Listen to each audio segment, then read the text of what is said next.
Make Real specialises in creating immersive learning solutions across a range of technologies. To download their latest academic paper on how to turn learners into activists, visit makereal.co.uk/activists. People have been learning in virtual reality for quite a while now, so we probably think we've got a handle on what it's all about. Great for simulating stuff like flying a plane or training in dangerous environments. But just hold on a minute there. What if learning in VR turned out to be really at its best for doing something you never even thought of? Welcome to The Learning Hack, a podcast about the people and technologies that are creating the future of learning. I'm John Helmer. Now guess what? Learning is cool. Learning is cool. Learning is cool. I'm learning. Learning is fun. Knowledge is power. Knowledge. Education.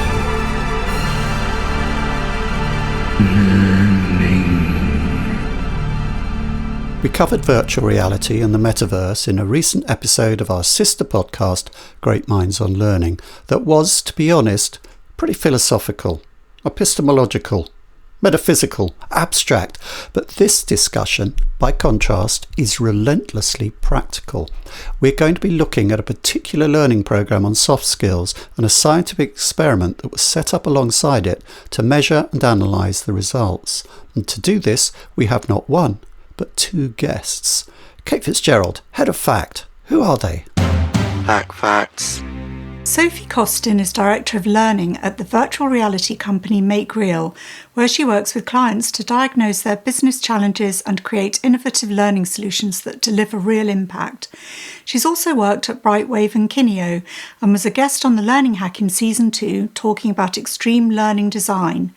She's joined by Lynda Gerry, a psychology and human-computer interaction researcher from New Zealand.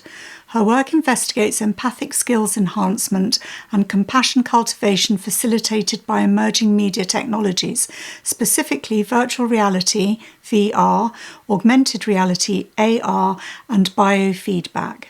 So, Jay Curtis, Head of Themes. What came out of our discussion? For years now, people have been telling L&D off for not evaluating their training programs. But here's a very innovative learning program that was not only evaluated, but evaluated by a proper scientific researcher. In fact, the whole thing was set up as an experiment to test some particular capabilities of VR. That's pretty significant, John. And then when you look at how the VR was being used to switch viewpoints in an interview, well, that's really quite something as well. If you thought you knew what learning in VR was all about, then you really need to listen to this episode, because the field is evolving and changing in quite unexpected ways. We've got used to the idea that VR can help us explore other worlds, but what we're learning is that its greatest power might just be in its ability to take us inside other people's heads, and the implications of that for learning are quietly mind-blowing.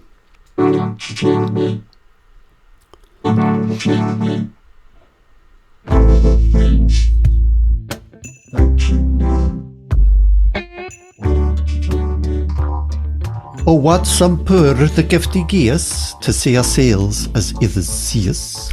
It might not be immediately obvious what these famous and perhaps rather overused lines by Scotland's national poet Rabbie Burns, spoken in an admittedly execrable Scottish accent, sorry folks for that, have to do with virtual reality, but all will become clear very soon, I promise. First of all, I have to do this. Sophie and Lynda, welcome to The Learning Hack. Hi. Thank you. Hello.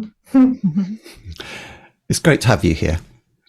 In the latest season of our sister podcast, Great Minds on Learning, we cover the theory behind virtual reality and the metaverse, and we'll be looking at more of that stuff later with a session on extended mind coming up. But that was the theory. For this podcast, we're returning to that theme, but in a very different way.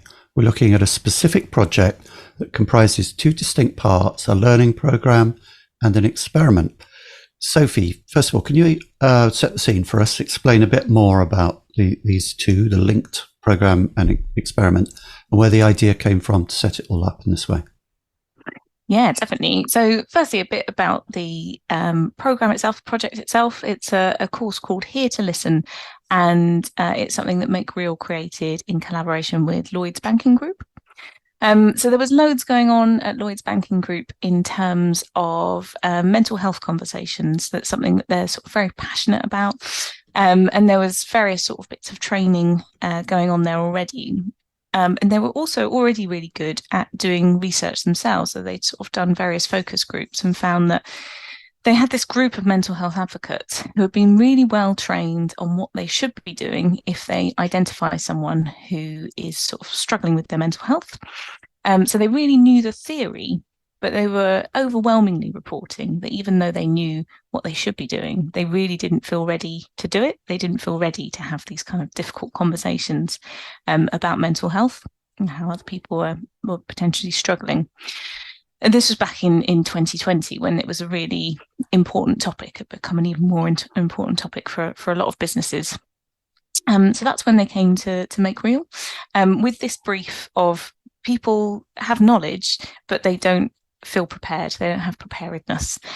So they were asking for a digital solution that was going to help people feel more confident, more able to have difficult conversations about mental health, which is a really exciting brief to receive, a really important brief to receive, but it's also a really tall order. How do you really deliver on that? And I was sort of thinking of the kind of traditional, maybe digital learning solutions, a lot of branching dialogues and that kind of thing out there. And that just didn't feel like it was actually going to move people to that state of preparedness that they needed. So I started looking around and thinking where people had sort of evidenced in the past that they've managed to do this with a digital solution. And what sprung to mind was a research study by University College London, UCL, from a few years ago, where they had taken people into a virtual reality experience. And they had split the participants in two. Half of them were embodied in this virtual reality experience where they were confronted by a child in distress. And this group could speak aloud and they could say anything. And then eventually the child stopped crying. And then in the second part of this experiment, they were re-embodied as the child. And suddenly everything they'd said in the first part was sort of reflected back to them and they could hear themselves. And what the researchers found, that as a result of this experience, the participants became more compassionate and less self-critical. And not because anyone had sat them down and told them how to better express compassion, how to be less self-critical. It was just that powerful perspective taking, that ability to see yourself through another's eyes, where they realised what was landing, what wasn't, and how they're actually coming across. And I just thought that's what we need. That's what's going to make the difference here. So we created this course called Here to Listen, which was based on this kind of technique. It's essentially a simulation of a video call. So your camera on your laptop, your microphone is being accessed and you're being drawn into a conversation with a pre-recorded actor where you can speak aloud, you can say anything. And then once you've done that, you watch yourself back and you self-rate and self-attest. And it felt like something really interesting was going on here when we started playing with this technology, when we started testing it out. And this kind of thing of perspective taking is quite well researched in virtual reality, but on desktop, maybe a bit less so. So that's where the idea for the study came from. Okay, so that's interesting because the experiment comes first, the UCL one. You saw that inspired you to do the learning program. But how does the experiment that sits alongside this come into the picture as well? Was that there at the beginning of the setup, or did it come in later as an idea? It was always there in spirit, I think, because the concept did come from academic research, and it very much came from trying to work out how we could harness some of the power of virtual reality for learning onto a desktop medium. And there's a lot of things that are very well researched in virtual reality that just aren't so well researched on desktop. So we kind of started on this firm academic base that this should be effective. There's no reason why this wouldn't be effective. And sure enough, we tried it out and it felt like it was effective. But it was also quite tantalizing how that research had never been done, that piece had never been done. And there's always the kind of intrigue as well as are people just enjoying watching themselves back? Are we all like budgeriguards looking in the mirror? We're just sort of, really focused and fixated, and actually what we've got is people's concentration, but is that actually changing their behavior? And so it sort of raised all these question marks that were in need of research from the very beginning. But it wasn't until the course was built and it was there and we were receiving all this positive feedback. There really was this kind of this wave. It felt like something was different here, and it was just too tantalizing to not know more, basically. Yeah. Take a slight step back. Yeah. Why was the reason why you decided to do this on laptop and not on headset? Yeah, so it was 2020, basically. We were all locked away. So this is with Lloyd's Banking Group, who do a lot in the virtual reality space. That's how Make Real first sort of built our relationship with them. And they do a lot of training on virtual reality. Interestingly, the initial brief was that this should be short-term desktop, long-term virtual reality. Okay. The kind of assumption was that you couldn't have this kind of powerful learning. You couldn't have this level of practice just on desktop. It would have to do while everyone's locked in their houses away from their headsets. And the long-term goal was always to do this as a conversion onto virtual reality. But actually what we found was the solution was so powerful and so effective, there's currently no plans to convert this. Wouldn't it be quite interesting to do a comparison study? A control group on the laptop and control group and the other group in the headsets. You set up the program for us, Sophie. We should bring Lynda in at this point. Lynda, maybe you can describe how you got involved, how you know sort of Sophie and Make Real, and describe the experiment for us. Yeah, definitely. I had been in touch with Make Real for several months before we set up this experiment, and they were very interested in bringing me on board as an academic researcher to conduct empirical research. We've called this efficacy research, which is unfortunately seldom done in consumer commercial facing products. And I think it's really important to have the level of rigor and depth of, I guess you would say, more traditional academic experimentation in academic psychology brought to fully assess and evaluate the training effects of these kinds of applications. Were there any kind of problems, drawbacks that came with working alongside a kind of commercial organization like Make Real? I mean, obviously not kind of, they're a friendly bunch of people, easy to work with, but working in that context of something which is being delivered for a client, did that provide particular kind of parameters? Or? No.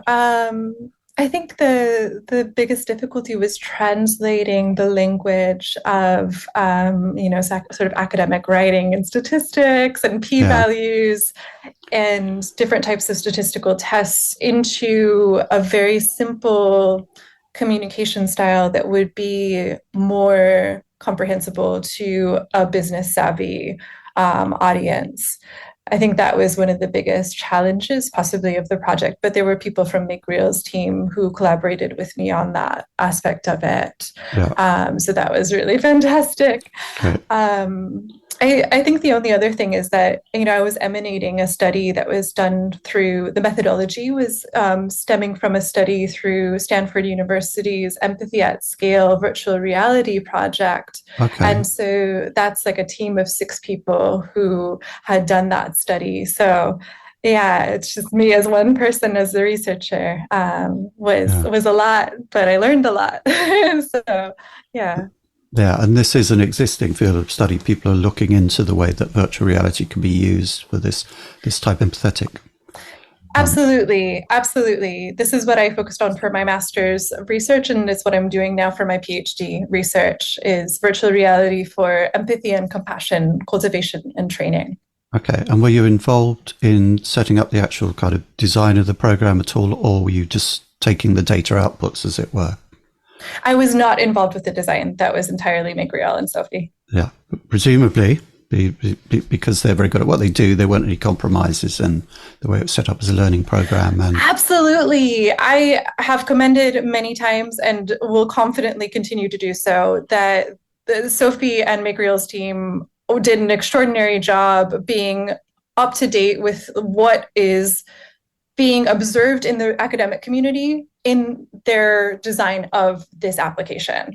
What Sophie mentioned earlier about perspective taking has been shown to be one of the most important and influential factors to utilize in interventions that are enhancing cognitive, emotional empathy and proactive helping behavior. So yeah, I was really impressed with what they were doing and really honored to be a part of it. You are too kind. You were also involved in the design of, we had an experimental version which did have a few tweaks, and obviously we had the control version as well, and we very much took sort of, I guess we kind of collaborated on those to add various extra measures in, and the control version was a version of the course that had all that perspective taking taken out, so it was much more like traditional e-learning where you were just choosing options from a screen. So that's probably the part where Lynda jumped in. Yeah, I should say that the Learning Hack is not an advertising medium, and of course you are a sponsor, but it's a very powerful endorsement to come from science to say how good you are at setting this up. But I think perhaps we should take that as, people often are kind of slightly snarky about learning technologies vendors and how much they really know about the science of learning and stuff they're doing. But folks, this shows that, real science can be done here.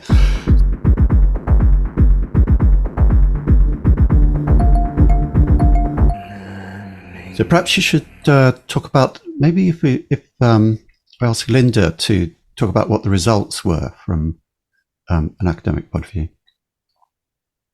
Yeah, absolutely.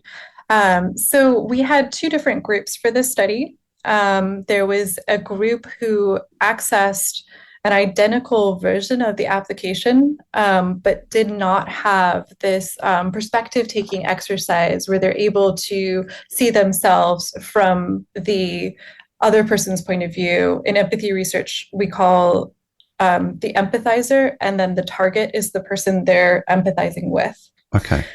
So they were able to see themselves from the target's point of view. So the non-interactive group had exactly the same experience, but did not have that specific interaction of perspective taking. So it was more like a standard e-learning program. Yeah, exactly. Which again, for this type of research, the main goal is to sort of contrast novel developments and innovations against sort of the accepted benchmark state of the art. So here the innovation, the core innovation that we were interested in from a design perspective was this perspective taking situation.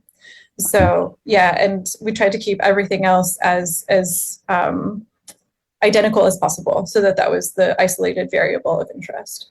And yeah, so it was a 6-week long study with an initial pre-test using the application, and then a post-test with 3 follow-up measures taken every 2 weeks over the course of 6 weeks. And again, I think this is really extraordinary for an experimental design in the field, to be honest. Like in the field of virtual reality and empathy, longitudinal studies are rarely conducted. So for a company to invest in this style of research, to really find lasting attitude behavioral effects was really significant. So the main findings was that both groups had improvements in the variables that we were interested in. So we were looking at cognitive empathy, attitudes, positive affirmative attitudes, and how capable a person could be who is experiencing mental health issues, as well as negative stigma and bias against mental health, the reduction in bias, increase in positive affirmative attitudes. And then we had a number of cleverly designed behavioral metrics that were, again, adapted from that Stanford study I mentioned earlier, that's done by Fernanda Herrera and Jeremy Bielenson and other people from that team. So the behavioral measures were willingness to volunteer one's free time, which in empathy research is one of the most robust behavioral measures to achieve, because empathy is notoriously very difficult to measure. Yes, and having so I would say about 80% of the empathy measures that have, and compassion measures that have been used to date, are questionnaires. Right. So there's, out of, I would say, 70 empathy and compassion measures that I am aware of, I think only about 7 of those, so 10%, are behavioral measures. Yeah. And volunteering one's free time is a really, really strong, it's sort of an altruistic measure, right? You're sacrificing something for yourself in order to help a cause that you care about. So the way that we had that done in this study is that we invited people in a way that was sent out as a communication that seemed to be separate from the empirical study within the organization, to invite them to attend a workshop to continue learning more about mental health. And that, for me as a scientist, was one of the most robust and interesting findings from this study, was that there were different response patterns that people could select. They could not respond at all. They could say maybe, or they could commit to attend and say yes. And the differences between that commitment to attend this event were really significant between the interactive group that had this perspective taking exercise versus the control group that did not. Right. Absolutely clear about that. The way of measuring whether empathy had increased was to ask people then if they will volunteer their time for a specific further action. And between the two groups, those who had the virtual reality program and those who had the straight e-learning program, there was a noticeable difference. Correct. In that, which showed that the empathy had actually increased. How big a difference? Give some numbers. Yeah, absolutely.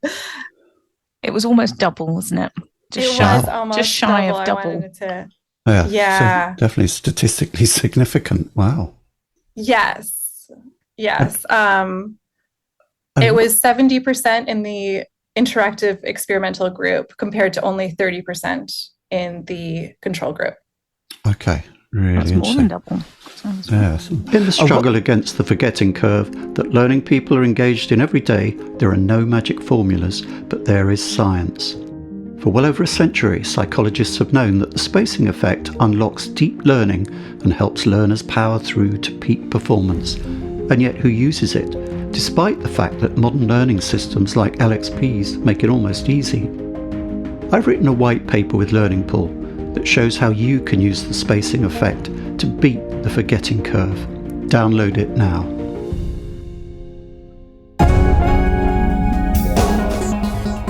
The Learning Hack podcast is supported by Learning News, the learning sector's newswire. Rob and his team are good friends of the podcast, and we really value the help and advice we've had from them, and they do a great job. For the very latest news from around the learning sector, for interviews with learning leaders, the latest from learning sector vendors and features on workplace learning, go to learningnews.com. What do those results tell us from a scientific point of view about the medium, particularly that we're using here? Would you see that as an endorsement of the power of the medium? Yes. I would say it's an endorsement for what this exercise is allowing people to practice that causes this curiosity or activism mindset to be much stronger and to have a greater commitment to continue integrating this into their lives. Okay, yeah. I mean, that is quite an amazing endorsement. Sophie, as a learning designer, from your perspective, and you're very experienced in designing for VR, did the experiment confirm something you already knew or suspected, or was there anything surprising about the results for you?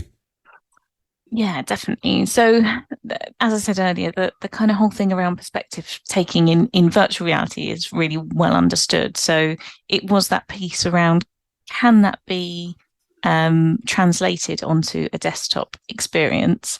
In theory, that was my premise. That was why I put forward this design, right? I felt that it could, and then when we built it, I really felt that it could, but we still didn't know.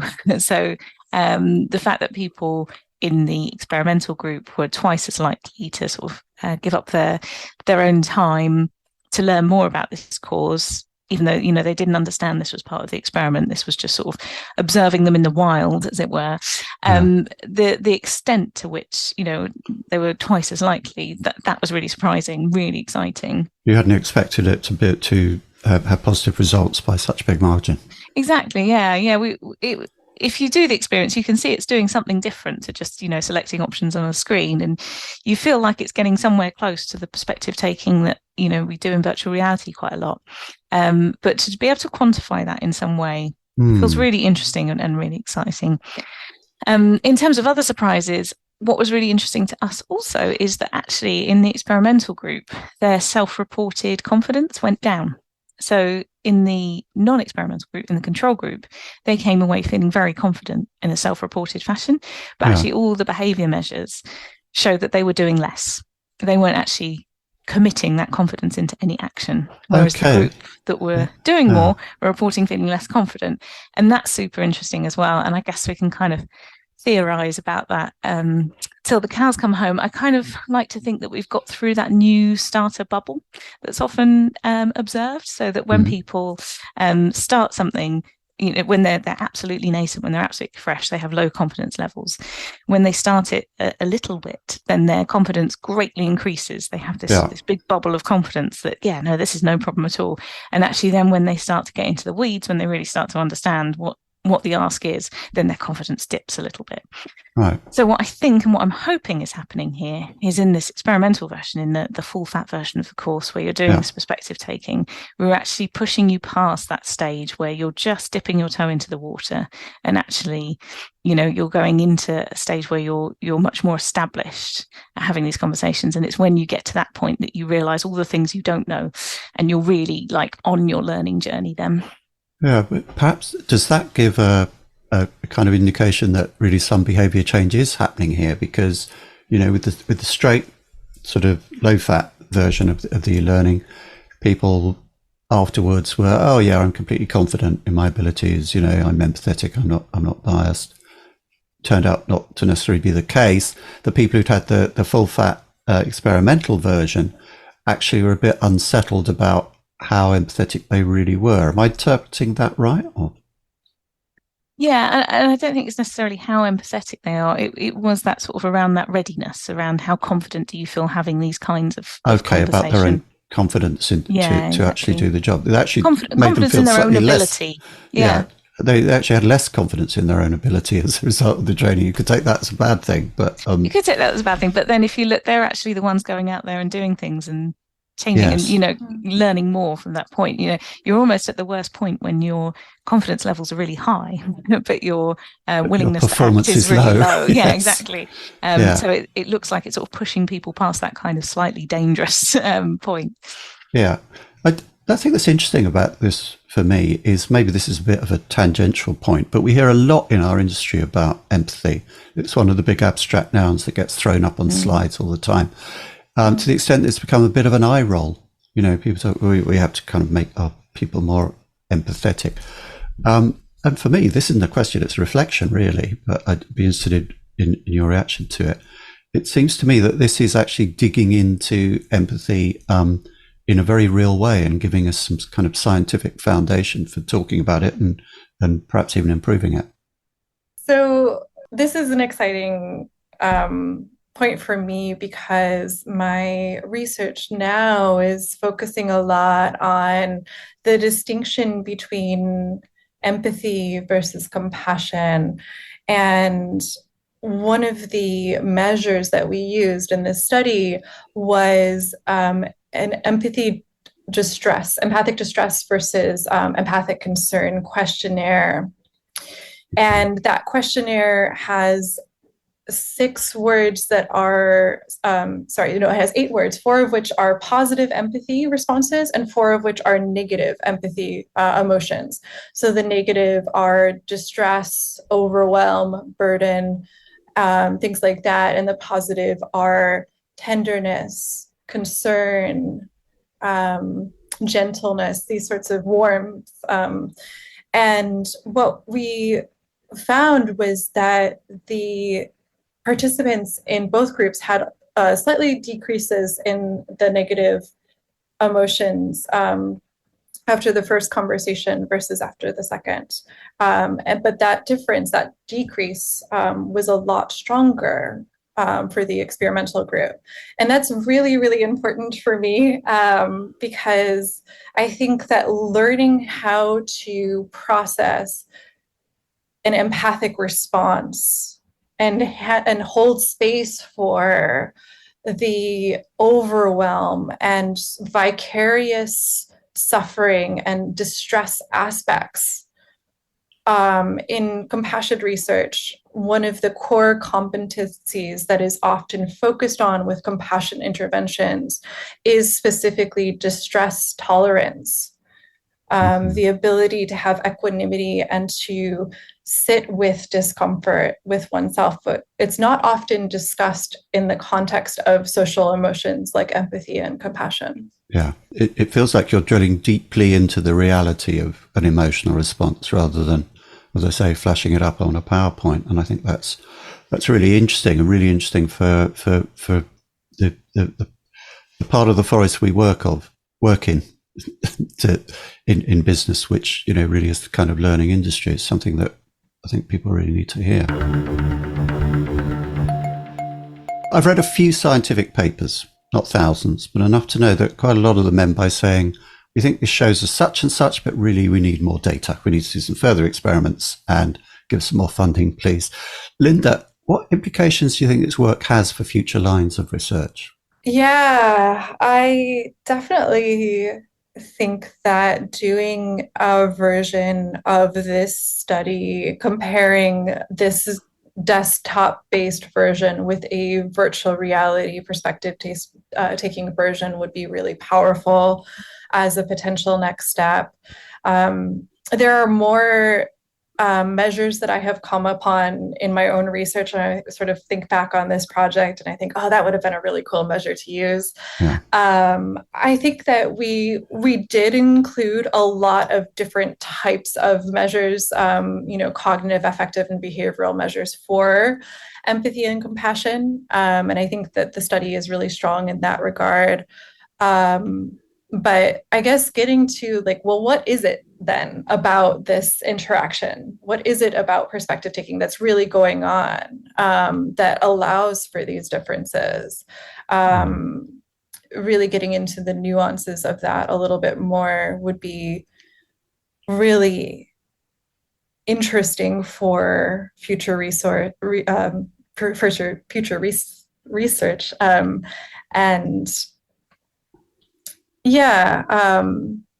From a kind of folk science, folk biology kind of perspective, you think of it, it seems to support something we feel innately. There are sayings like "walk a mile in my shoes" and that sort of thing. If you just see things from other people's perspective, you'd understand a bit better. And of course, the Robbie Burns quote, which I hope now makes sense to people. You see things from other people's point of view. I mean, almost literally. That in a way puts you inside their minds. That is the way to change your attitudes. And it now feels that you're working very closely in an area here where we put some science around that. Yeah, definitely. I think that there could possibly be a little bit more design around not just seeing yourself from someone else's point of view, but really getting into what that experience is like for that person specifically. Mm-hmm. So using sort of elements that help the user to really be curious about and to ask questions about what this experience is like for this person, I think could be really valuable for future research. research. And almost another aspect of it is seeing yourself reflected back to you. You know, I have to watch myself when I edit these things, and I'd hate it. But you do learn something from that, I suppose. Just to pick up on that, that's a really common thing that people say is like, I hated it, but, you know, like there's a lot, I found it really uncomfortable, and I think that was always a really important part of the design as well, is getting the right emotional context. You know, when I'm also a line manager, and, you know, there's been, and I'm also a human being, and I've had difficult conversations in the past where people come to you with something that feels really important that they're telling you, and you really want to do the best you can for them. And I think you do often get quite rooted in your own head and your own thoughts of, you know, how am I going to respond? Actually, just being able to put yourself to one side and just listen is definitely comes with practice. And this definitely seems to be a tool that allows you to practice that. And at first, that's really uncomfortable, but that's correct. Because in real life, those kind of conversations are really uncomfortable, and we can't take that bit away. You have to go through it, and that's where the power, and that's where the learning is coming from. So from your perspective, Sophie, let's stay with that. What future plans do you feel you would have, or future ideas? What does this inspire you to want to do further, to go on to do next? Yeah, so many future plans for this. I mean, that's kind of partly why we did engage Lynda on this, because it really did feel like something was happening there. And obviously, you know, we've spoken about virtual reality, and that's really well understood. Sometimes the scalability of that for people is a barrier. There's much lower barriers to scalability in this. So it felt like something important, something, you know, potentially powerful that we could use in lots of different ways. And so the plan is to use it in lots of different ways. So I think it'd be really good for all kinds of difficult conversations. And obviously, a lot of those go on at work every single day in terms of, you know, negotiation, in terms of giving and receiving feedback, you know, so sort of taking it out of the mental health world and looking at different types of topics. You know, that ability to practice, that ability to really see yourself, it just allows you to improve in all areas of the self, sort of work and other, really. So there's lots of different plans to sort of flex it to help people in all different avenues of their professional and personal lives, I think. I think the other thing that's interesting to me that I'd really like to play around with is, you know, this was very much a conversation with one person, which for the topic was absolutely right. But I spend a good portion of my day on Zoom calls, on team calls. I think we all do now. And you've got this little panel of faces. So being able to play around with other people's perspectives, you know, seeing yourself from other people's perspectives and really playing with that perspective. You know, what if you see yourself back and actually you can't really hear yourself because you've got kids screaming in the background, or you've got an internal monologue that's just so busy and so distracted with other things. You see how unimportant you are to that person, and how does that feel? So there's something in that space that I'd really like to play around with. If anyone wants to collaborate with us on that one, I'd really appreciate it. Yes, and presumably you are open to further collaborations with academics such as Lynda, and perhaps Lynda herself on this kind of work. Yeah, absolutely. And of course, clients as well, to, you know, get this stuff live and in the wild, because that's, you know, that is what's sort of driving all of this. There needs to be some end users, right? Absolutely. Yeah. Well, that's the main thing, isn't it? Sort of. Yeah, exactly. Like, you know, are we really changing behavior if we're not actually getting this out to people and changing behavior? You know, you can kind of theorize about it all you want, but actually the important thing is to get this in front of people and actually make a difference.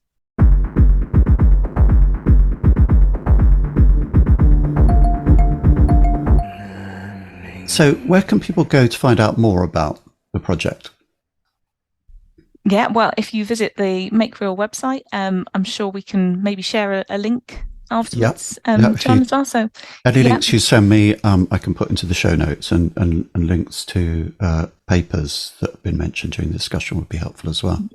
So we have the full academic paper that Lynda has written up, so you can sort of go and check our working out and you know, really get into the weeds of it. We also have a little sort of one pager with the headlines and, you know, the sort of main findings. That's maybe a bit of a lighter read, but yeah, both options are available, and we'll make sure they're in the show notes. But you can also find them on the Make Real website.